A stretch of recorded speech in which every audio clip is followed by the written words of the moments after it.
त्यांनी माझं बोलणं करून दिलं चित्रा वाघ मॅडमशी. चित्रा वाघ मॅडमनी मला मी हे सगळं सांगितल्यानंतर मला सल्ला दिला की तू घटस्फोट घे आणि मोकळी होऊन जा. अहो आमचं बोलणंच नाही आणि मी आजपर्यंत असा कुणालाही सल्ला दिलेला नाही की तू घटस्फोट घे. सांगणारी मी कोण आहे? अशा पद्धतीने जर आम्हाला बदनाम करत असेल कोणी तर मी त्यांना सोडणार नाही. माझ्याकडे व्हिडिओज पण आहे जे मी त्यांना पाठवले. मी मेसेजेस पण पाठवले की माझ्या जीवाला धोका आहे मॅडम, मला तुमची मदत पाहिजे आहे. पण त्याच्यावर पण त्यांच्या काहीही रिप्लाय आलेला नाही.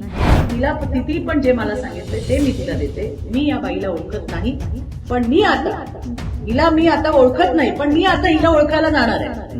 मी जाणार आहे, ही जिथे जाणार तिथे मी तिला जाणार. आणि का अशा पद्धतीने खोटं माझं नाव घेत मला बदनाम करायचं जे काम चालू आहे ना, मी सगळे मनसुबे जे कोण असतील याच्या मागे हाणून मी सोडणार नाही कोणाला पण. ज्या पुण्याच्या अध्यक्ष आहेत महिलाच्या, त्यांना पण मी कॉल करून माझ्या सगळ्या गोष्टी सांगितल्या, माझ्यावर काय अन्याय होतोय काय नाही त्या सगळ्या सांगितल्या. त्यांनी माझं बोलणं करून दिलं चित्रा वाघ मॅडमशी. चित्रा वाघ मॅडमनी मला मी हे सगळं सांगितल्यानंतर मला सल्ला दिला की तू घटस्फोट घे आणि मोकळी होऊन जा. कारण की जेव्हा मी कुचे साहेबांचं नाव घेतलं त्यावेळेस त्यांनी मला सपोर्ट करायला, त्यांची लँग्वेज पूर्णपणे चेंज झाली आणि मला काहीही सपोर्ट भेटला नाही.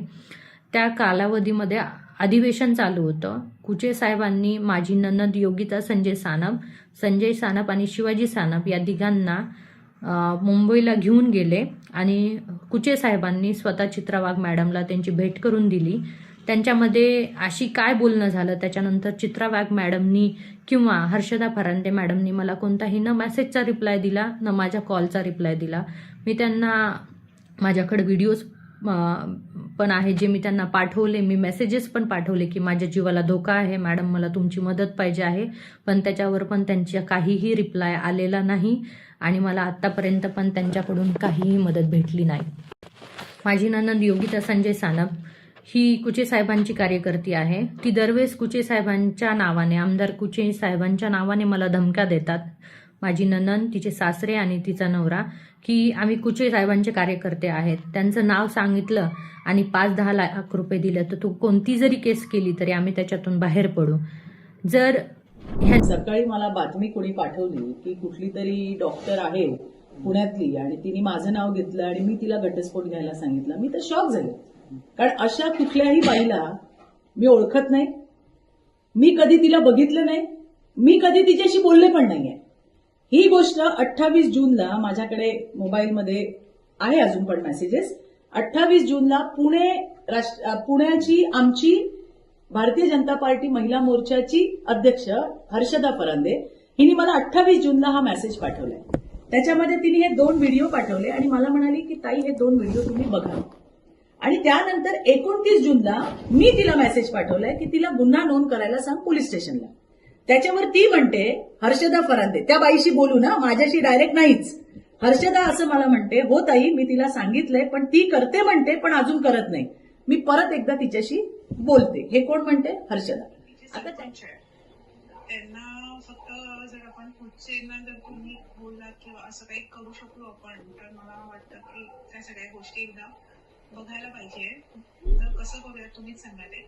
हे हर्षदा मला सांगते ऑडिओ पेपर पण. मी तिला काय केलंय, पोलिसात ती जाणार नाही तोपर्यंत आपण मदत करू शकत नाही. सासू आणि दिरावर गुन्हा दाखल कर म्हणावं आणि मी कुचेशी बोलते, हे मी तिला मेसेज पाठवलाय.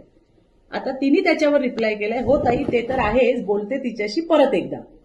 आणि त्याच्यानंतर 3 जुलैला तिने मला हा स्क्रीनशॉट पाठवला आणि मला तिने विचारलं की ताई आपलं कुचेशी काही बोलणं झालंय का. त्याच्यावर मी तिला म्हटलं की हो माझं बोलणं झालंय, मी कुचे साहेबांशी बोलले. ते मला म्हणाले ताई असं अजिबात मी त्यांना मदत करत नाही. लिहिलेलं आहे मी तिला. त्या ताईला माझं बोलणं करून द्यायला सांगा. म्हणजे ही जी कोण डॉक्टर आहे हिच्याशी बोलणं करून द्या, डॉक्टर आमदार कुचेंशी, असं त्यांनी मला सांगितलं. त्यांना बाईला ओळखत नाही पण मी आता ओळखत नाही पण मी आता हिला ओळखायला जाणार आहे. मी जाणार आहे, ही जिथे जाणार तिथे मी तिला जाणार. आणि का अशा पद्धतीने खोटं माझं नाव घेतलं, मी जिला ओळखत नाही, माझा फोन घ्या, माझा फोन घेऊन जा, तो चेक करा. त्याच्यामध्ये या बाईला मी फोन केलाय का बघा, तिचा मला फोन आलाय का बघा. अहो आमचं बोलणंच नाही आणि मी आजपर्यंत असा कुणालाही सल्ला दिलेला नाही की तू घटस्फोट घे. सांगणारी मी कोण आहे? मी कोण आहे सांगणारी? पण अशा पद्धतीने जर आम्हाला बदनाम करत असेल कोणी तर मी त्यांना सोडणार नाही. बरं, राज्यामध्ये तुम्ही एक प्रचारक म्हणून फिरता, हे सगळं षडयंत्र असं वाटतं का तुम्हाला? काहीही असू शकेल, काहीही असू शकेल. मी याच्या मुळाशी जाणार. आता सुरुवात जी या बाईनी केली आहे की मी सांगितलं आणि मी कोण तिच्या नणदेला भेटले, कोण नणंद, कुठली नणंद आणि कशाला भेटू? मी तुलाच नाही कधी भेटले तर तुझ्या नणदेला काय भेटायचं? याच्याने काय होणार आहे? याच्याने ज्या खऱ्या पीडित असतात त्या पीडितांना जी मदत करायची आमची जी उर्मी असते, आम्ही जी मदत करण्यासाठी धडपड करतो, या असल्या खोट्या वागण्यामुळे, अशा खोट्या बोलण्यामुळे आता आम्ही सुद्धा 10 वेळा विचार करू.